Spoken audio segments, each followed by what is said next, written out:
Well, hello everyone, and welcome back to another Sunday School review. Thank you for plugging in again. We appreciate it. My name is Ricky Pitts, and I'm teaching on behalf of Bishop Nolan T. Torbert.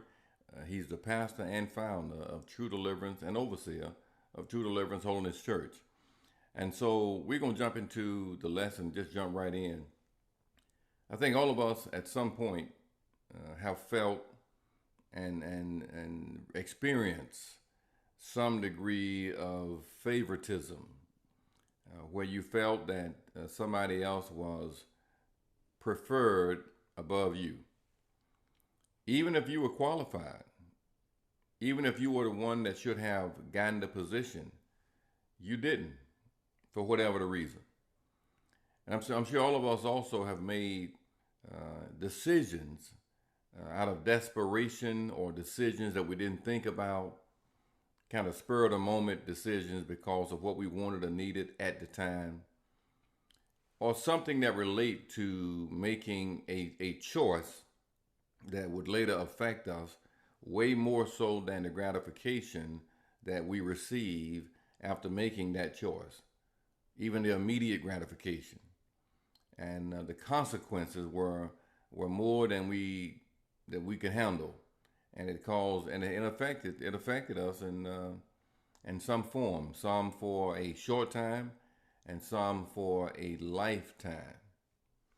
And so we see this story of Isaac and his wife Rebekah, and the two boys Esau and Jacob, and the decision that all of them made, and what happened down the line. So we're gonna jump right in. So I'm gonna pull this lesson up here so we can get started on our lesson here. So God chooses the younger twin is the subject of our lesson, and it's coming from Genesis 25, 19b through verses 34. So I want to begin by kind of opening up with a few questions to think about. How can churches, number one, support couples with pregnancy problems, infidelity? They can't seem to have a baby, and this is after being married for a number of years, sometimes 5 years, sometimes 10 years, in this case 20 years. Number two, how can parents avoid showing favoritism? You know, that's kind of easy to do if one prefers one child over another. Sometimes that's the case with a father with the little girl, and the mother with the little boy. The boy is close to the mother, and the girl is closer to the dad often, and so there's a little favoritism there. Number three, how can we avoid showing favoritism in the church? You know, that's possible to do as well. One deacon, one missionary, one choir director, one choir member, one lead singer is a whole lot more dependable than the other one. So you just tend to gravitate to showing favoritism to that person. How can you avoid that? Because it can happen. So let's jump in. We're going to read the whole text. The first part deals with unexpected declarations in Genesis 25, 19b through 23. Two generations we see here. Two generations. And Abraham begat Isaac. And Isaac was 40 years old when he took Rebekah to wife, the daughter of Bethuel the Syrian, of Padanaram, the sister to Laban the Syrian. And Isaac entreated the Lord for his wife, because she was barren, and the Lord was entreated of him, and Rebekah his wife conceived. So after he prayed for his wife, you would think, I don't know, just on the outside looking in, he would have prayed for her years earlier rather.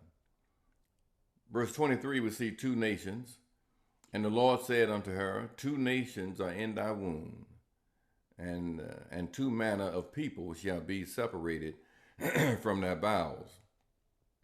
And the one people shall be stronger than the other people, and the elder shall serve the younger. Now we see an undeniable difference, or undeniable differences between these two boys. First of all, physically. And when her days to be delivered were fulfilled, behold, there were twins in her womb. And the first came out red, all over, like a hairy garment, and they called his name Esau. And after that came his brother out, and his hand took hold on Esau's heels, his brother Esau's heel. And his name was called Jacob, and Isaac was 80 years old when she bare them. Now we see the personality difference.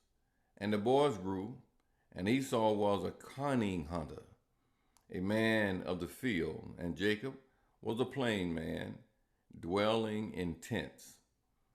And Isaac loved Esau, because he did eat of his venison, but Rebekah loved Jacob.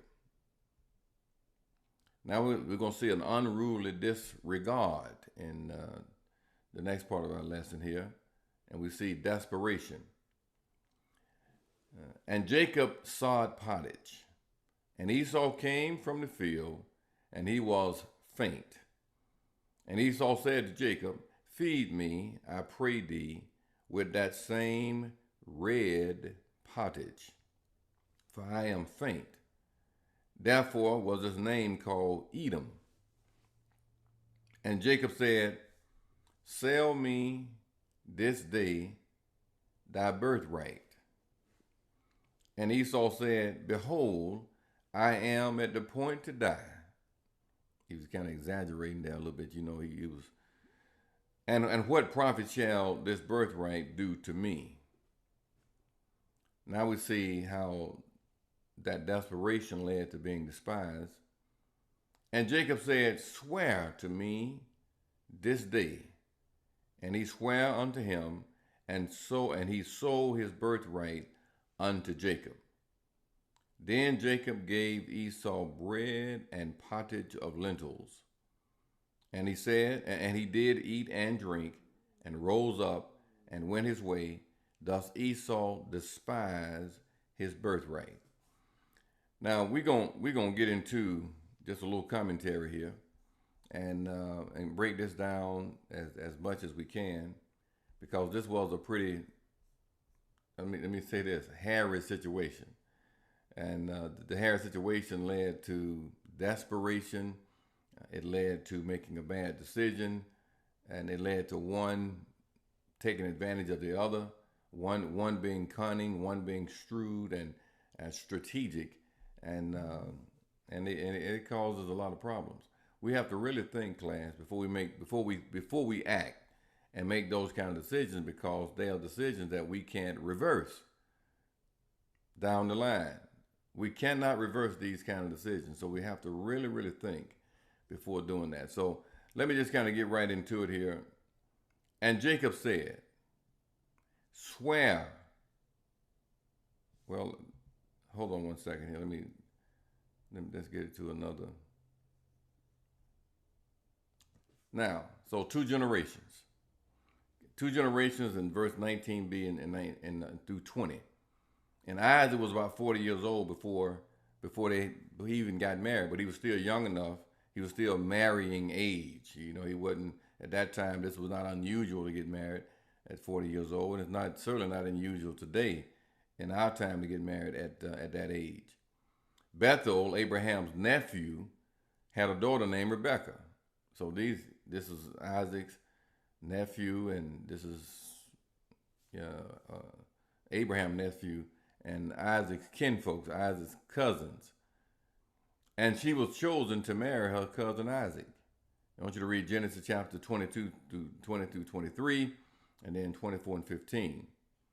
Then her family, Rebekah's family, especially the brother Laban, was going to play a really important part in the narrative of Abraham's family. I want you to read Genesis chapter 20, verse 10 through 12, 30, verse 25, through 31, verse 55. So it's a lot of reading, but I would encourage you to read it, because it kind of gives you a little bit more of the story. And then Padanaram was Abraham's homeland, and it was in a very important location in the family's story. I want you to read Genesis chapter 28, verses 1 through 7. And we see here one word that's repeated over and over again, and the repetition of this title, Syrian, really made the difference, differentiated Rebekah's family from the neighboring Canaanites. So he was real particular when he told them to go and choose a wife for his son. I want you to read Deuteronomy chapter 26, verses 5. We also, looking at these two generations, we see that there was a problem with infidelity. And it affected his parents, Abraham and Sarah, and it also affected him and his wife, Rebekah. I want you to read Genesis chapter 11, verse 30. So both these generations then, Abraham and Isaac, had to depend on the power of God in order to conceive and get prepared to have a family. But Isaac went on to entreat the Lord for his wife. He prayed to the Lord about his wife. And as I mentioned, you would think he would have prayed to the Lord. This is the record, what the record says. He prayed, here it is 20 years later, he would have prayed way before then. Because after this prayer, the Lord heard him. And the Lord also heard his father, Abraham's prayer. And Abraham was very old when they had a child. As a matter of fact, if I recall correctly, he was 100 years old when Sarah had Isaac, the one that we're talking about, the subject of our lesson today. I want you to read Genesis 15, verse 1 through 4. But the Lord answered Isaac's prayer, and his wife went on to get pregnant. And this really highlights God's ability to do what no other power can do. What is humanly impossible, God can do. Now, as a side note, God may not come when you want him, but he's always right on time. He didn't come when they necessarily wanted him to come, but you can believe he came right on time. And he blessed him and his wife. The infidelity, that problem was solved because she did get pregnant. Going on, still talking about these two generations, during her pregnancy, she found out that she had twin boys. She could feel them inside of her. Women can feel that. There's a record. There's all kind of studies that show women can really sense that. This is before people could have this whatever that device is called, that they could see what's going on the inside. She didn't have to see it. She could feel it. And them boys were almost like they were tugging and struggling within her womb. And the pain that she felt was not a normal pain. Pregnancy brings a certain degree of pain of and within itself. But this was an unusual pain that Rebekah had to contend with. And she was wondering what was going on. There was something a whole lot deeper and more serious at hand than just these boys struggling and kicking. It was more so than that. So at this point, Rebekah prayed, and she inquired of the Lord for some kind of understanding as to what was going on in her womb with her children that was causing this unusual struggle. Not just a little kick here and there, It was an unusual struggle. So these two nations, the Lord's response revealed that the internal conflict that she was going through wasn't going to just stop, wasn't just going to go on during the pregnancy. This internal conflict was going to continue when them boys got grown, and from those boys was going to come two nations, and even those nations were going to have conflict for a long time, because the older boy was going to serve the younger boy, and the younger boy is going to be stronger than the older boy. So in a real sense, then, God was really reinforcing his promise to Abraham. He was going to be the father of many nations. I want you to read Genesis chapter 17 and verse 4. And so then the inheritance of the firstborn at that time was a critical element of that social and legal system of that time. You read about this in the commentary. I want you to read Deuteronomy chapter 21 and verses 15 and through 17.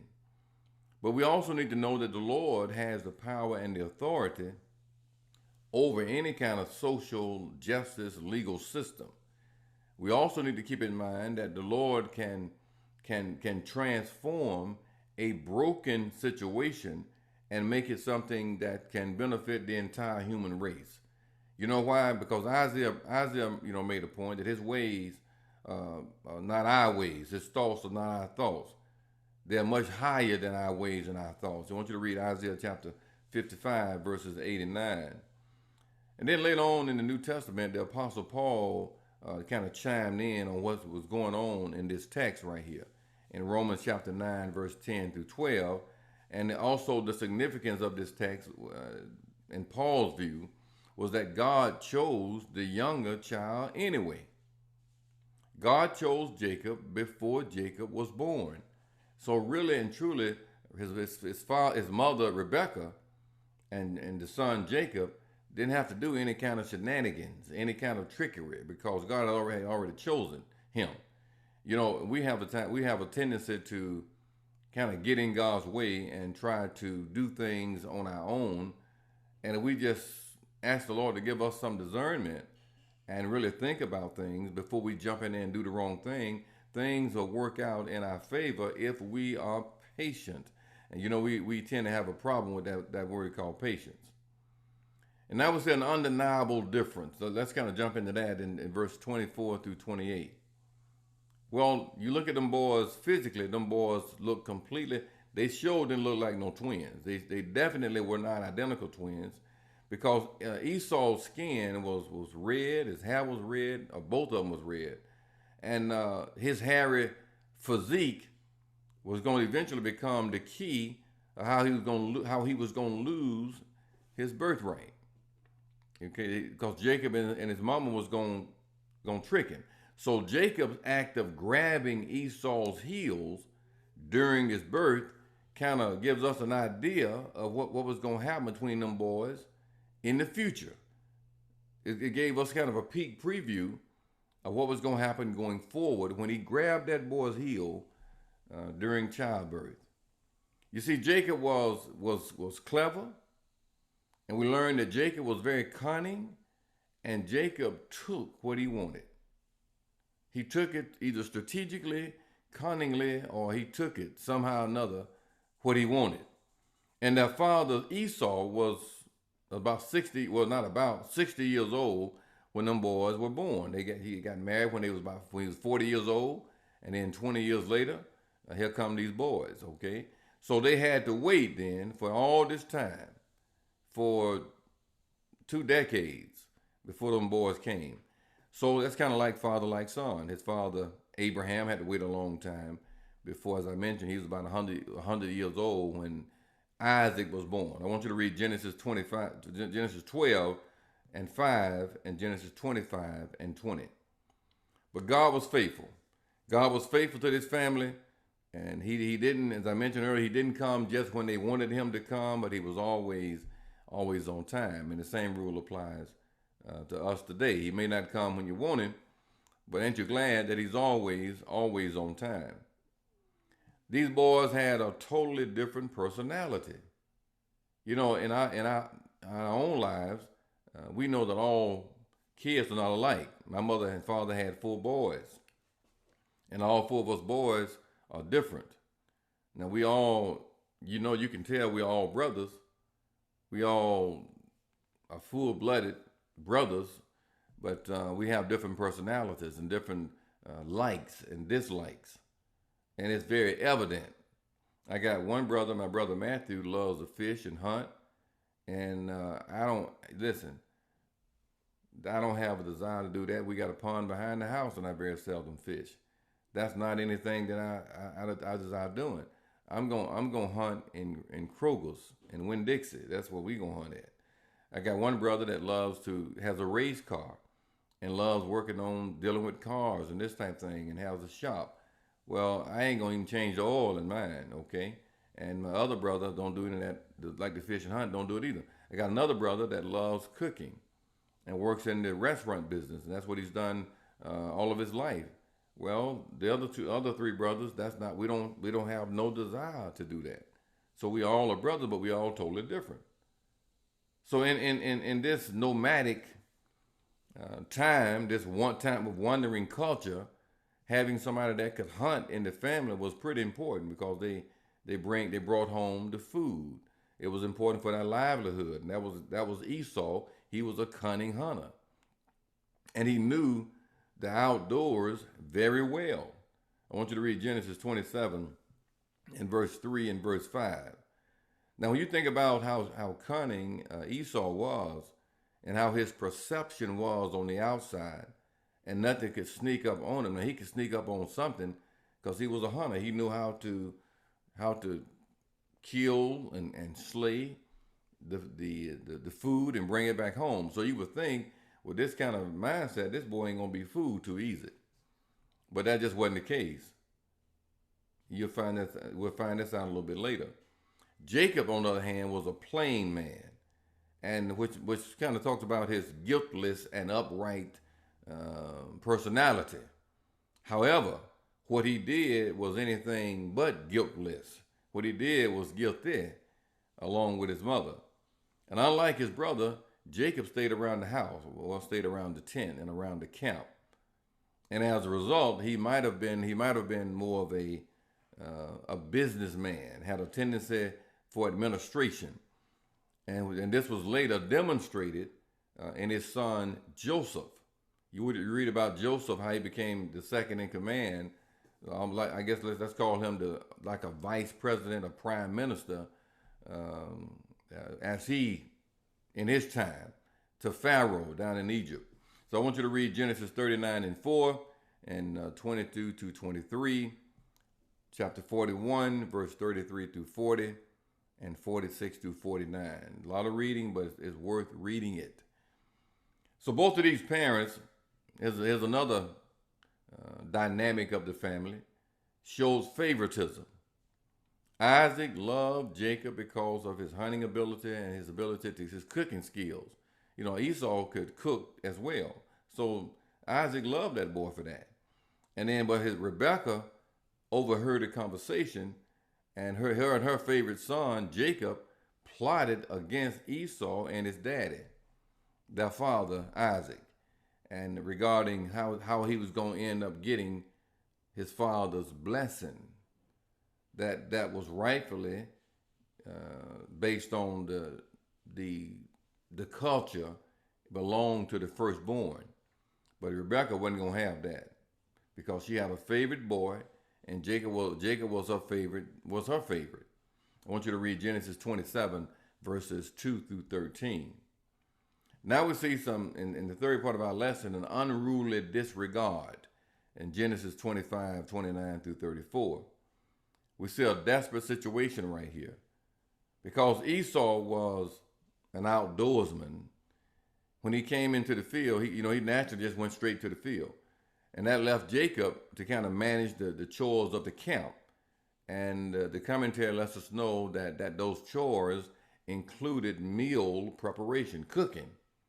So when Esau got back in the house from the field and hunting and working and all this, he was good and hungry. He was good and hungry, good and tired. And he did not make what the commentary calls a level-headed request.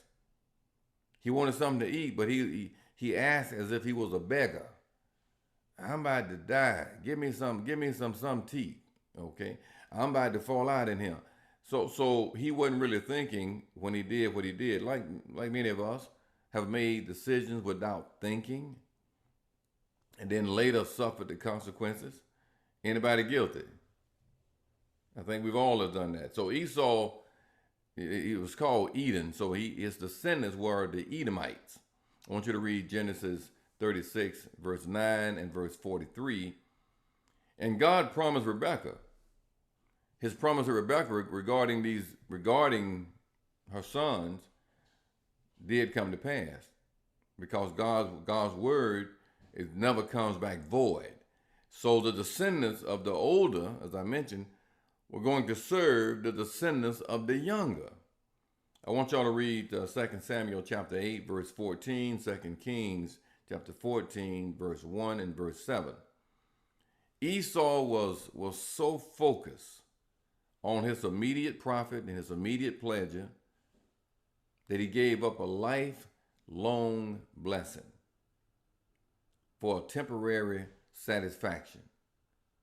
A lifelong blessing for a temporary satisfaction. Boy, we got to hey, all of us that's born again have to really think when making decisions and making choices that can affect the family and can affect you for the rest of your life. Now, I'm going to bring this lesson to a close here today, and I want to talk to you about the despised situation here in verses 33 and 34. Jacob went on to seal the deal because he was more strategic, more of a businessman, had more forethought. Although they were twins, one had, but they were extremely different. We just talked about the difference physically, the difference in the personality. Now we see the difference from being a shrewd businessman, and one was just kind of a wild boy, just kind of out there. And so what he did then to seal that deal, he had Esau to swear. And he knew that if you swear, this is like an oath. And both of these boys knew that if you swear and give your word to me and to God, if you renege, if you change your mind, it's gonna be some real repercussions. As a matter of fact, it can lead to a curse. So when you swear or make a vow, it's irrevocable. You can't come back and say, "Oh, excuse me, I didn't mean to make that decision." It's already done at this point. I want you to read Nehemiah chapter 10, verse 29.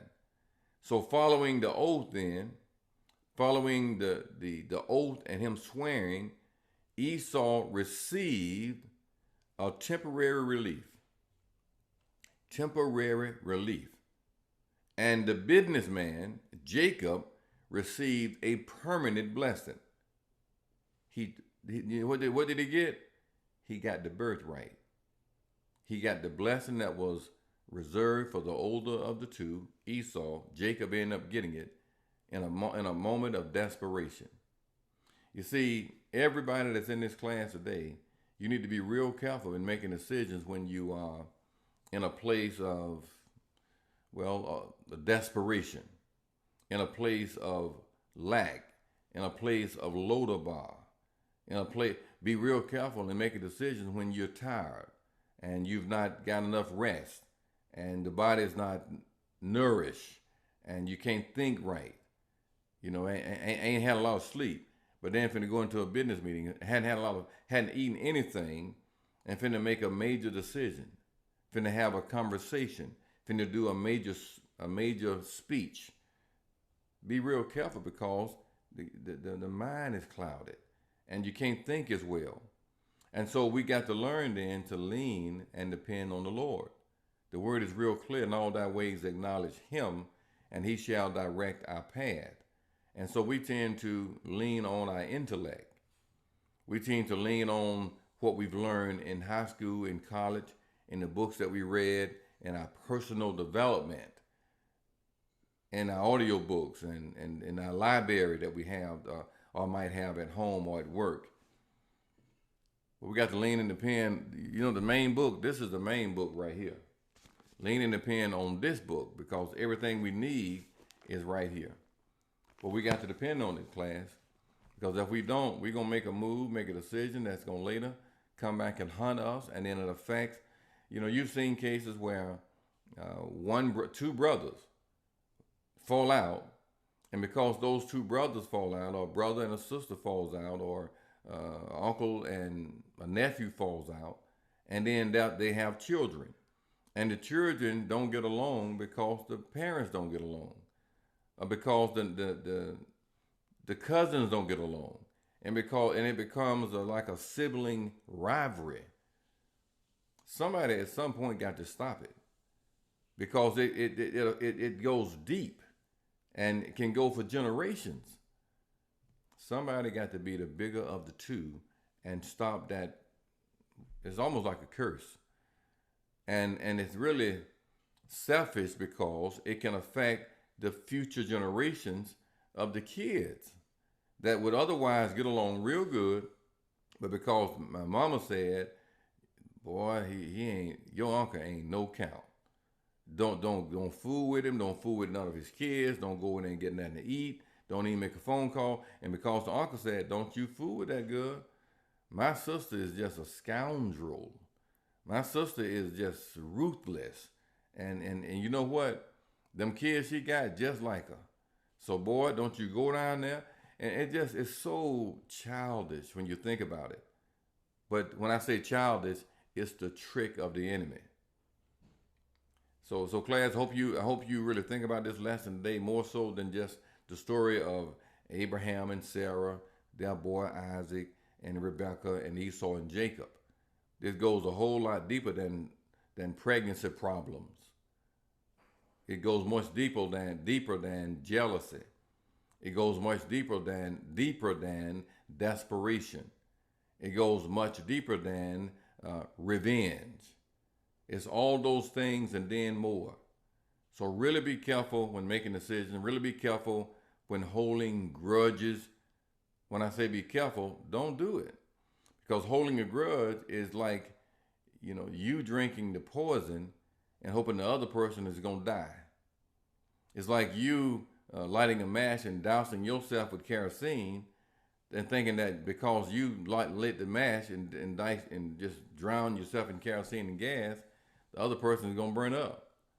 It just don't work that way, class. I know this is kind of what I'm saying here is just stretching a little bit and reaching a little bit, but I'm just trying to make a point. It's easier said than done, but let it go. Think. And ask the Lord to give us the ability to discern so we don't have to find ourselves going through all these, we call it unnecessary problems over and over and over again. Hey, look, y'all have a good rest of the week. Hope you enjoyed the review. Look forward to seeing you again next week for our next review, next Sunday School review. Y'all have a great time and a great whatever you are right now, and we'll see you on our next review. Take care.